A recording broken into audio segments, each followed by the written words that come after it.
today's video, I'd just like to share that 94% of my viewers aren't subscribed. So if you are feeling generous, be sure to drop a like and a sub, and let's get right into today's video. Thank you. Howdy, my name is Daxio, and this is Plugged In News. And in today's Mint Update, we have U.S. Special Forces VETS launch mission to get Afghan allies out amid Biden's chaotic withdrawal, as well as Hurricane Ida barreling toward U.S. may approach Gulf Coast as a Cat 4 storm. Let's get right into that. And for the first story today, before we get into it, this is exactly what happens when you have a weak president and a weak administration who doesn't know what they're doing, and they have to, maybe on purpose, I don't know. Anyways, this is what it goes on to read. U.S. Special Forces VETS launch mission to get Afghan allies out amid Biden's chaotic withdrawal. And this is coming from the Daily Mail by Jennifer Smith. And it goes on to read, a group of American war veterans in Kabul are secretly having hundreds of Afghan Special Forces troops and their families who helped them in the war, but have now been left for dead as the U.S. withdraws from Afghanistan. The group of special ops soldiers includes retired Green Beret and SEAL Team commanders who launched the mission, which they are calling Pineapple Express, after one of the Afghan commandos they served with contacted them to say he was on the run from the Taliban. His visa has not been approved when the Taliban took over on August 14th, and thousands ran for the airport. The special ops soldiers first devised a system with U.S. troops at the airport where they sent their comrades to the gate and told them to identify themselves with the password pineapple to be put on a plane by Marines on the ground. Some also showed pictures of pineapples on their phones to the troops.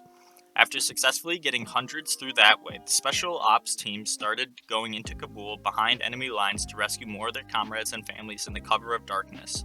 It's unclear how long they have been in Afghanistan and how they got there, but some of those involved spoke to ABC News about the mission on Friday, explaining they could simply not leave their comrades behind. I just want to get my people out, said one of the retired troops involved, while another said Afghan allies they were saving had a prouder sense of democracy than some Americans, which is sadly true.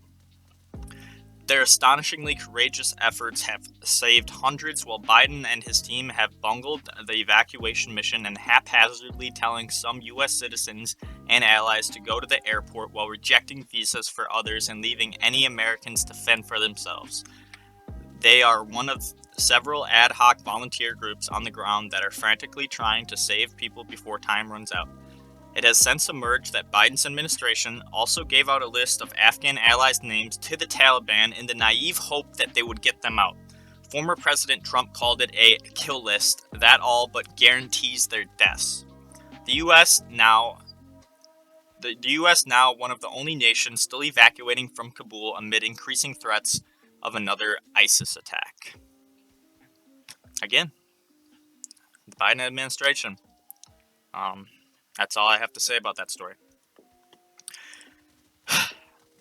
Our vets literally have to go back to Afghanistan in order to help American allies. Absolutely insane.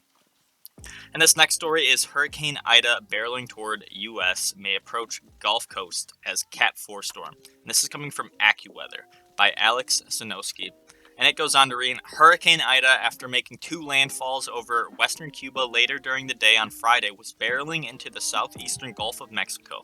AccuWeather forecasters warned that Ida, headed over expectationally warm waters, was likely to rapidly intensify and approach the U.S. coast as a Category 4 hurricane. Meteorologists warned residents along the central Gulf Coast that time is running out to prepare for the storm or evacuate the storm's projected path.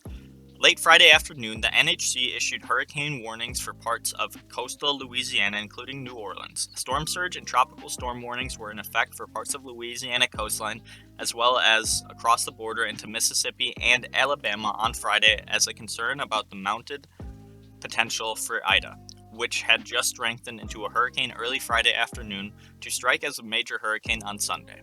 AccuWeather forecasters expecting extreme impacts for the Gulf Coast have rated Ida a 4 on the AccuWeather Real Impact Scale for hurricanes. Louisiana Governor John Bell Edwards declared a state of emergency Thursday due to the potential impacts for the hurricane. He also called on residents to heed the warnings. Now is this the time for people to finalize their emergency game plan, which should take into account the ongoing COVID-19 pandemic. Don't know what that has to do with a hurricane, but anyways, ask your doctor and talk about getting vaccinated before you get vaccinated. And then it goes on to read, as of 5 p.m. EDT Friday, the hurricane was moving to the northwest at a speed of 15 miles per hour and had a maximum sustained winds of 80 miles per hour. Ida was 45 miles northwest of the Isle of Youth and 90 miles southwest of Havana, Cuba. It must be hurricane season or something, because there's been like maybe 4 or 5 hurricanes in the last 2 weeks, maybe even more, I don't know, maybe less. Yeah, crazy weather. Just wanted to report on that. So anyways, thank you guys so much for watching today's video. If you did enjoy, drop a like, drop a sub down below, drop a comment, let me know how I'm doing, let me know what I can do to improve, and thanks for staying plugged in. Peace out, boys.